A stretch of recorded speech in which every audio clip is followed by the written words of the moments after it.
Jadi kalau kata Dokter Nelly tadi, cacar monyet insya Allah tidak terlalu berbahaya ya. Ya, meskipun mungkin ada juga kasus yang fatal ya, terutama yang ditemukan itu ya kemarin 17.000 kasus itu 17.000. Itu ada 11% tuh yang fatal. Tapi 11% ini memang penderitanya itu punya komorbid ya. Oh, jadi seperti punya penyakit-penyakit. Ya, betul. Bismillahirrahmanirrahim. Assalamualaikum warahmatullahi wabarakatuh. Bagaimana kabarnya rekan Amal Tamasa dan para musinin? Mudah-mudahan dalam keadaan sehat beserta keluarga. Berjumpa lagi dengan saya Alia dalam program podcast Lasta Masa.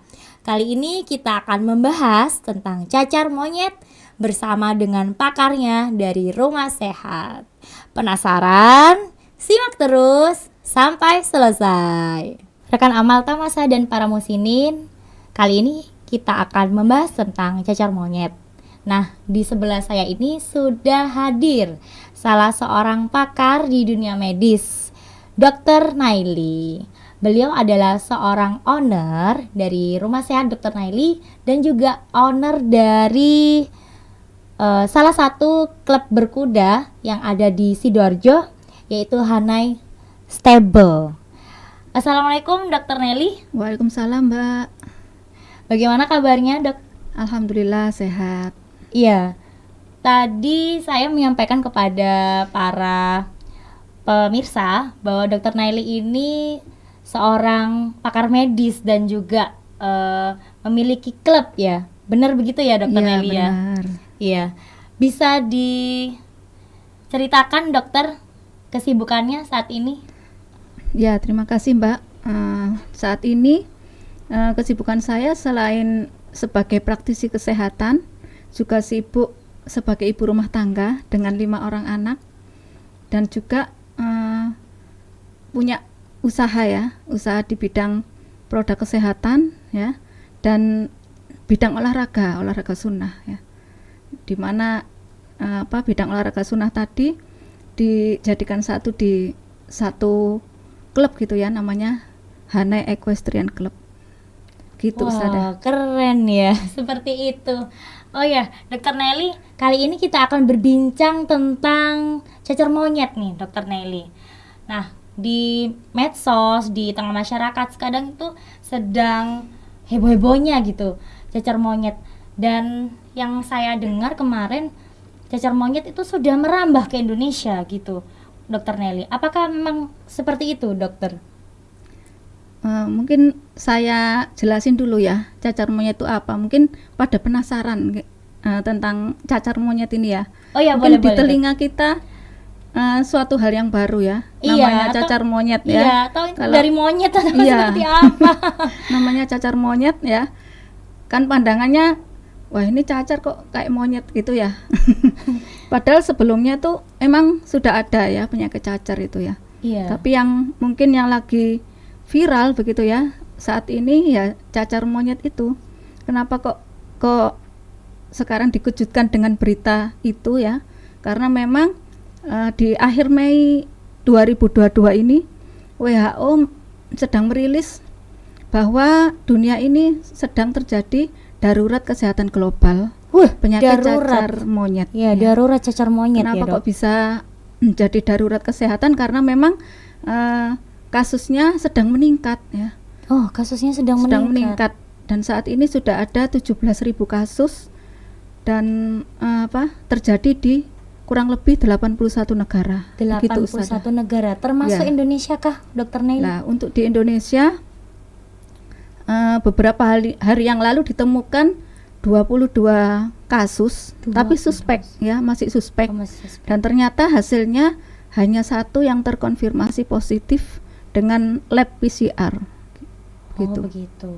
Jadi terdeteknya dengan tes tadi PCR, ya? PCR. Iya. Oh, tadi Dr. Nelly mengatakan suspek ini maksudnya gimana, Dok? Kalau suspek kan masih terduga, masih diduga. Oh, jadi terduga. Ada tanda-tandanya tapi belum pasti itu cacar monyet, karena memang yang sejenis dengan cacar monyet itu banyak ya. Diantaranya tuh ada cacar air ya, mungkin yang sering Sudah kita lihat alami itu dulu ya, ya kan ketika cacar saya air. kecil juga. Dan gejalanya pun tuh mirip ya, awalnya mirip dengan flu ya. Flu. Jadi memang banyak gejala kesamaan dengan penyakit virus yang lain. Dan cacar monyet sendiri ini sebenarnya adalah suatu penyakit ya yang disebabkan oleh virus namanya monkeypox. Oh. Virus monkeypox ini ada dalam satu genus orthopox virus. Nah, namanya Latin. Namanya keren sekali ya, Dok. Ya.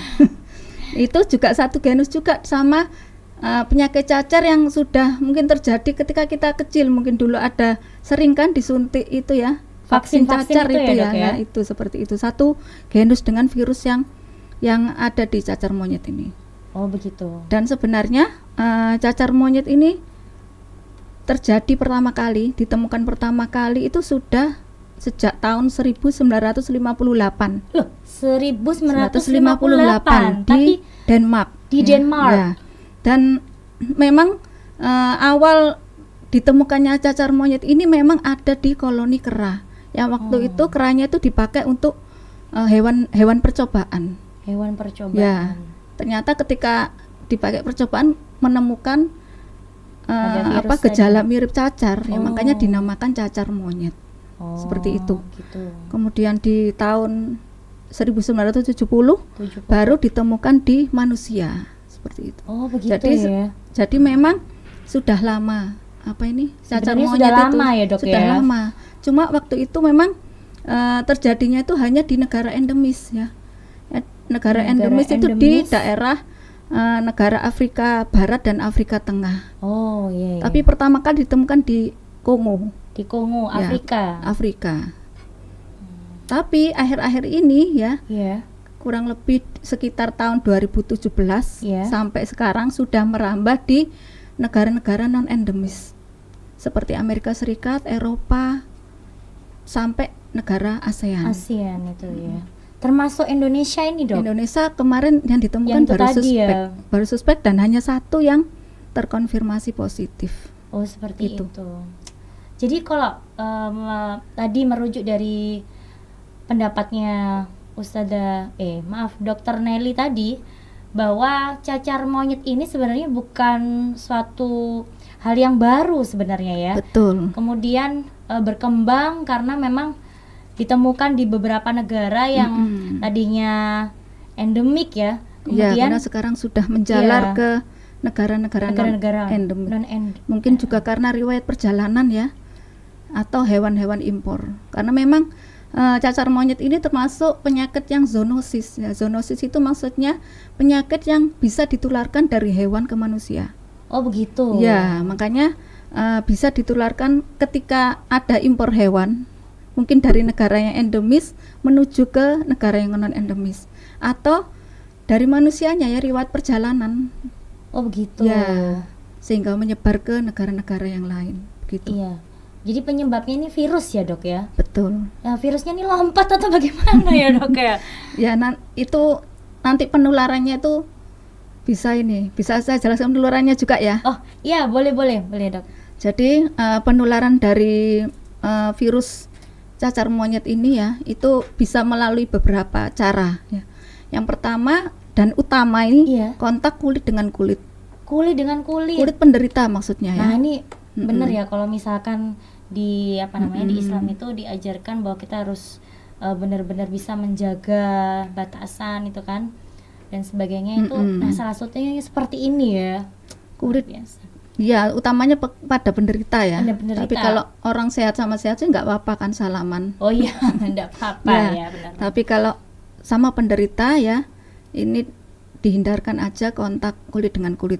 Tapi bisa juga dengan cara yang lain ya, kontak seksual juga bisa. Bahkan di kasus yang ada kemarin itu ya, dari 17.000 kasus itu ditemukan juga dari ketika kontak seksual. Oh. Dan banyak sekali yang terjadi pada ini penderitanya yang homoseksual. Homoseksual Iya, ini ya, betul. kan kontak fisik ya, kontak secara penyuka langsung. sesama jenis ini ya dok ya. Jadi harus lebih berhati-hati ya dok ya. Terus selain itu juga bisa dengan kontak erat, misalkan serumah dengan penderita. Itu kontak yang lama itu juga bisa mempercepat penularan. Kontak lama serumah. Kontak lama serumah tapi tidak bersentuhan nih dok. Itu bisa. Itu bisa. Bisa. Loh, bagaimana itu dok? Misalkan jauh gini, karena bisa lewat droplet juga. Nah, droplet itu percikan ya. Percikan tapi ya? mungkin lebih lama. Tidak seperti pada COVID-19 ya. Iya. Di COVID-19 kan bisa airborne atau droplet. Jadi penularannya itu lebih cepat dan lebih menyebarnya itu dalam waktu yang pendek gitu ya. Sangat singkat. Tapi kalau untuk yang cacar monyet itu butuh waktu yang lebih lama kalau lewat droplet. Oh gitu. Jadi kalau misalkan saya nih serumah, nah kita tahu nggak kalau keluarga kita misalkan sedang ini ya terkena cacar monyet itu kita juga nggak bisa harus ya dok ya. Harus tahu gejalanya. Harus tahu juga gejalanya. Nah terkait gejala nih dok, kalau gejala cacar monyet ini. Tentang tadi penularan juga. Penularan. Bisa juga ini kontak dengan barang-barang yang terkontaminasi dari penderita, misalkan baju atau spray atau selimut, sarung bantal yang dipakai penderita, kemudian kita tidur di tempat penderita itu juga bisa tertular. Oh gitu. Kalau ini dok, tadi kan selimut, kain ya ibaratnya yang dipakai penderita, yang digunakan. Kalau misalkan tentang alat perlengkapan makan nih dok, bisa kalau dia terkena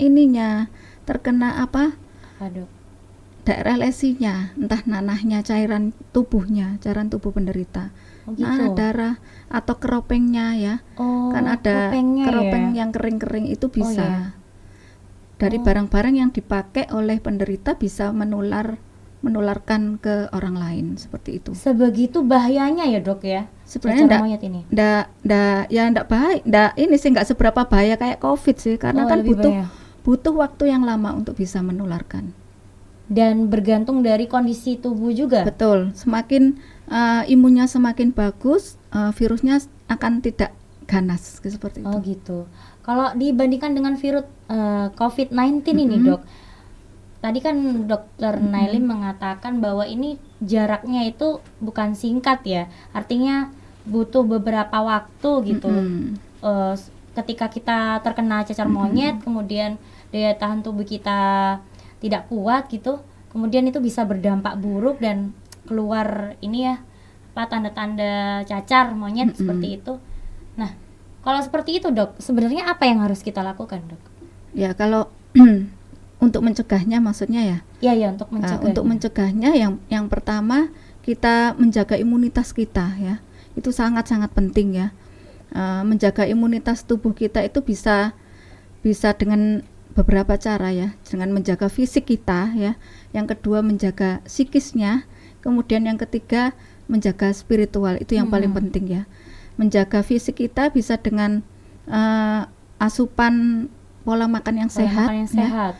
Kemudian bisa minum suplemen, olahraga juga penting. Kemudian juga bisa kita rutin melakukan PHBS atau perilaku hidup bersih dan sehat. Wah, istilah baru nih dok. Yang antara lain contohnya adalah hand hygiene atau cuci tangan. Cuci tangan ya. Itu penting sekali. Kemudian menjaga psikis ini juga penting ya, karena psikis ini ya itu sangat berpengaruh terhadap kejadian suatu penyakit. Bahkan 60-70% penyakit itu bisa disebabkan karena faktor psikis. Oh iya, seperti gangguan mental gitu juga ya dok ya. Stres, depresi dan sebagainya. Itu sangat berpengaruh terhadap kejadian suatu penyakit. Nggak hanya penyakit cacar monyet, tapi juga penyakit yang lain. Kemudian yang spiritual ya dengan cara meningkatkan keimanan dan ketakwaan kita kepada Allah. Karena memang sehat sakitnya manusia itu juga atas kehendaknya ya. Kalau Allah nggak berkehendak, insya Allah kita juga nggak akan sakit. Kemudian cara yang kedua selain menjaga imunitas juga menghindarkan diri kita kontak dengan penderita, gitu. Apalagi yang sudah terkonfirmasi positif. Ya. Hati-hati juga pada pasien yang suspek tadi ya. Oh, juga bisa ya dok ya, meskipun masih terduga ya. Dan mungkin juga kita juga bisa mengurangi perjalanan ke daerah-daerah yang memang banyak kasusnya ya, ke negara-negara yang banyak kasusnya.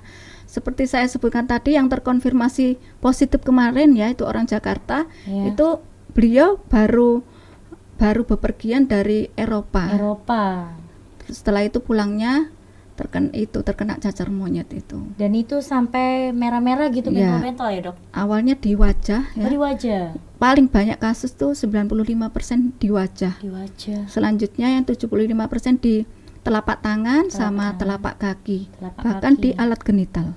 Oh, seperti itu ya. Baik, Dok. Nah, tadi kan kita sudah berbincang ya tentang cacar monyet. Dari sini membuat saya lebih aware gitu ya. Kita harus benar-benar bisa menjaga diri gitu. Selain fisik dan juga mental nih, Dok, biasanya. Jangan lupa bahagia. Iya, betul. Nah, itu ya. Apapun kondisinya tetap ya, kita harus jaga. Nah, seperti itu tadi rekan Amal Tamasa dan para musinin tentang cacar monyet itu. Jadi kalau kata Dokter Nelly tadi, cacar monyet insya Allah tidak terlalu berbahaya ya. Ya, meskipun mungkin ada juga kasus yang fatal ya, terutama yang ditemukan itu ya kemarin 17.000 kasus itu ada 11% tuh yang fatal. Tapi 11% ini memang penderitanya itu punya komorbid ya. Jadi punya penyakit. Ya, betul. Memang orang-orang yang biasa punya komorbid itu kan lebih rendah daya tahan tubuhnya ya. Dan ketika tahu seperti ini ya kita memang harus belajar ya tentang apa yang kita dengar ya, info apa yang kita dengar, terutama kita harus tahu gejalanya ya. Nah, ini rekan Amal Tamasa, jadi kita harus bisa lebih aware, lebih teliti ya terhadap apa yang menjadi hal yang kita dengar ya, seperti itu. Dan kalau tadi Dokter Nelly berarti bisa menyebabkan kematian nggak? Kalau ya sedikit sekitar 3-6% menyebabkan kematian. Dan itu terjadi pada itu tadi yang kasus-kasus yang punya komorbid, yang punya imun rendah ya, HIV ya, sudah punya HIV seperti itu, kemudian kena cacar monyet itu angkanya bisa naik jadi seperti itu. Baik, itu tadi perbincangan kita tentang cacar monyet ya. Jadi kalau tadi perbincangan dengan Dokter Nelly itu mudah-mudahan ya bisa bermanfaat untuk para rekan Amal Tamasa dan pemirsa yang sedang menyaksikan ini. Saya juga sebenarnya ingin bertanya lagi ya. Mudah-mudahan setelah ini kita juga bisa membahas lebih dalam lagi. Dan terakhir Dokter Nelly, pesan untuk para pemirsa yang sedang menyaksikan podcast ini apa, Dokter? Ya, terakhir dari saya ya. Yang pertama, ketika mendapat info seperti ini ya pertama jangan panik ya. Karena ketika kita panik ya pasti juga menyebabkan imun kita itu jadi turun ya. Kemudian yang kedua, cari ilmunya ya, pelajari ilmunya. Dengan kita mempelajari ilmunya, kita tahu gejalanya sehingga kita bisa lebih berhati-hati. Nah, gejalanya apa? Itu kita juga harus tahu. Tadi mungkin belum saya jelaskan ya gejalanya itu apa ya. Jadi untuk cacar monyet ini masa inkubasinya itu sekitar 5-21 hari ya. Masa inkubasi itu masa ketika virusnya mulai masuk sampai timbul gejala. Itu kurang lebih 5-21 hari. Kemudian fasenya itu ada 3 fase. Yang pertama fase akut. Fase akut ini terjadi sekitar 0-5 hari ya. Waktu di fase akut ini timbul gejala seperti flu biasa ya, demam, kemudian nyeri otot, nyeri tenggorokan, kemudian nyeri punggung, dan yang khas lagi ada pembesaran kelenjar getah bening atau kalau medisnya namanya limfadenopati. Itu ya. Jadi biasa kalau diraba ada di belakang telinga itu bengkak ya, ada kayak pembesaran kelenjar, leher, ketiak maupun di selangkangan. Jadi jangan panik kalau ada seperti itu ya, ada gejala seperti itu berarti dulu. Memang ada infeksi yang masuk di tubuh kita. Itu ya tandanya. Ya, kemudian di fase berikutnya ada fase erupsi. Fase erupsi ini terjadi di waktu 1 sampai 3 hari setelah demam. Oh, Jadi demam setelah dulu demam, ya? iya setelah demam itu terjadi, biasanya timbul merah-merah dulu. Merah-merah bisa di wajah, di telapak tangan, seperti saya sebutkan tadi ya, wajah, telapak tangan, kaki, seperti itu, atau di anggota tubuh yang lain. Setelah merah-merah, nanti ada bintil apa ya, bahasa Indonesia lenting ya, lenting seperti itu, terus berisi cairan atau vesikel namanya, kemudian selanjutnya bisa berisi nanah atau namanya pustula. Jangan sampai bocor ya. Nah, setelah ada nanahnya tadi, airnya mengeras jadi keropeng atau krusta. Nah, setelah terbentuk krusta, akhirnya bisa rontok ya, rontok atau hilang. Iya. Nah, selama ruam-ruam merah sampai dia rontok, itu bisa menularkan virus ya. Itu tadi. Ya, fase yang ketiga fase penyembuhan. Jadi fase setelah hilang tadi, setelah rontok krustanya. Oh gitu ya. Ya seperti itu. Hampir-hampir mirip jadi, sebenarnya total sama kalau cacar misalkan air. terkena ya bisa antara 2 sampai 4 minggu. Oh, 2 sampai 4. Ya, seperti itu. Yaitu kita harus kenal ya gejalanya. Ya, kalau kita nggak kenal, kita mana tahu ini cacar monyet atau bukan. Kalau kepingin pasti ya memang harus diperiksakan PCR-nya positif apa enggak ya. Nah, seperti itu. Nah ini nih yang paling penting tadi ya, untung aja nggak ketinggalan nih para pemirsa. Nah oke, kami rasa sudah paham ya para rekan amal Tamasa tentang cacar monyet ini. Ya Mbak, terima kasih. Sama-sama, semoga bermanfaat, semoga sehat selalu. Amin amin ya robbal alamin. Demikian perbincangan kita kali ini, semoga bermanfaat. Jangan lupa like, subscribe, share, dan aktifkan loncengnya agar tidak ketinggalan topik-topik menarik lainnya. Wassalamualaikum warahmatullahi wabarakatuh.